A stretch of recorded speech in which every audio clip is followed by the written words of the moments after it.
Chers frères et sœurs de Catoglade, Sainte Thérèse de l'Enfant Jésus se désolait qu'on mette la Vierge Marie sur un piédestal et qu'on la transforme en une sorte de super reine un peu écrasante.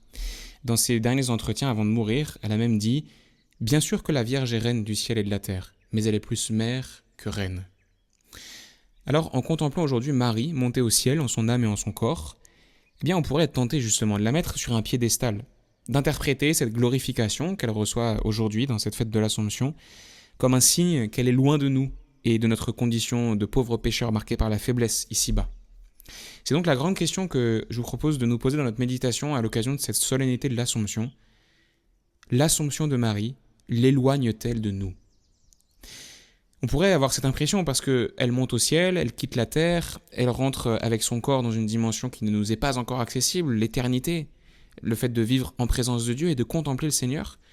Mais en réalité, je crois que c'est l'inverse qui est vrai, que Marie, dans son Assomption, ne s'éloigne pas de nous, mais qu'elle nous ouvre plutôt la voie, qu'elle se fait la première d'entre nous et que nous serons appelés à la rejoindre. La victoire de Jésus sur la mort n'est pas théorique ou abstraite. Dans l'Assomption de Marie, nous contemplons une sainte qui entre au ciel, la plus grande d'entre elles, la plus grande des saintes et des saints, qui entre avec son âme glorifiée, mais aussi avec son corps, le même corps avec lequel elle a vécu, avec lequel elle a porté Jésus, avec lequel elle a souffert, le même corps qui a d'abord été un corps de bébé, de petite fille, d'adolescente, qui a grandi, le même corps qui a peut-être été en proie à la maladie, le même corps avec lequel Marie a traversé son existence terrestre comme chacun d'entre nous, le même corps, mais ce corps glorifié comme son âme, un corps qui désormais ne pourra plus se corrompre, ni être le lieu de la souffrance, un corps qui sera totalement habité par la gloire et la présence du Seigneur. C'est un rappel magnifique pour nous que notre corps, à nous aussi, est fait pour le ciel. Et notre corps trouvera pleinement son repos au jour de la résurrection d'entre les morts, à la fin des temps.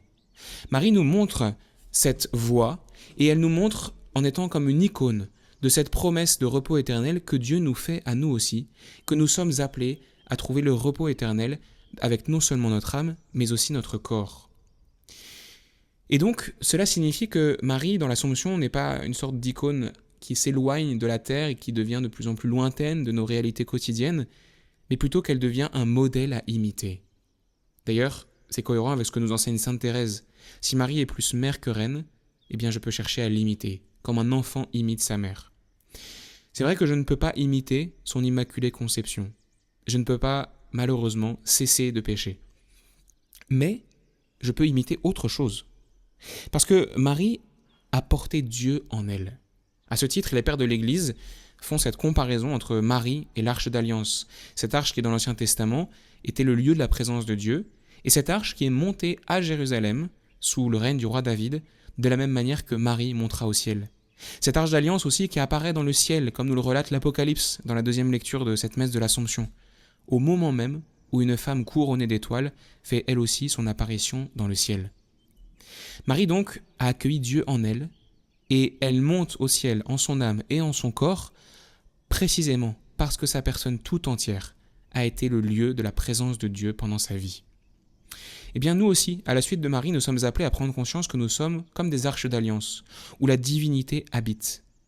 C'est vrai, en premier lieu, par notre baptême, qui nous donne une grâce d'inhabitation de Dieu en nous. La Sainte Trinité elle-même habite au plus profond de nos âmes. Et puis c'est vrai aussi, bien sûr, par chacune de nos communions eucharistiques, lorsque nous recevons Jésus, vrai Dieu et vrai homme, réellement présent dans cette hostie. Eh bien, dans ces moments de communion eucharistique, nous pouvons nous comparer à la Vierge Marie, en étant comme elle des arches d'alliance qui accueillent la présence même de Dieu en nous. Ce n'est donc pas seulement notre âme qui est concernée par notre vie spirituelle, mais c'est aussi notre corps qui est concerné. Et saint Paul le dit lorsqu'il nous rappelle que nos corps sont les temples de l'Esprit Saint. À l'occasion donc de cette solennité de l'Assomption, eh bien c'est la grâce que nous pouvons demander au Seigneur. D'abord nous rappeler notre vocation à habiter avec notre corps, en sa présence pour l'éternité. Et de ce rappel, tirer une conclusion pratique pour notre quotidien. Prendre conscience que notre corps lui-même est le temple de l'Esprit Saint, dès ici-bas. Tout cela peut changer notre manière de regarder notre corps, Tout cela nous interdit, par exemple, de détester ou de mépriser notre corps. Tout cela nous interdit de maltraiter notre corps.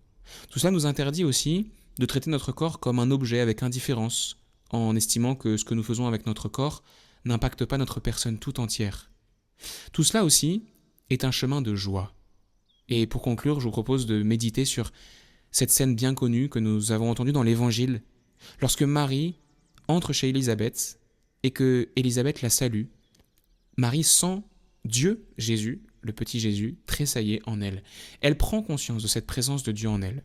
Et au moment où elle prend conscience de cette présence de Dieu en elle, elle explose de joie. Et elle nous donne ce chant d'action de grâce incroyable qu'est le Magnificat. C'est une promesse pour nous. Il y a la voie de la facilité qui nous pousse peut-être à mépriser notre corps ou à le traiter comme un objet ou à chercher à ne le contenter qu'à travers des satisfactions très passagères. Et puis, il y a l'autre chemin, le chemin que nous ouvre la Vierge Marie, un chemin de joie profonde et intense. Ce chemin qui nous apprend petit à petit, patiemment, pas après pas, à considérer notre corps comme le temple de l'Esprit Saint, à considérer que par la grâce de notre baptême, par chacune de nos communions eucharistiques et puis tout simplement par chaque grâce que nous pouvons recevoir dans chacune de nos prières, à chaque fois que nous tournons notre cœur vers Dieu, eh bien que Dieu habite en nous, réellement. C'est donc une promesse qui nous est faite dans cette fête de l'Assomption.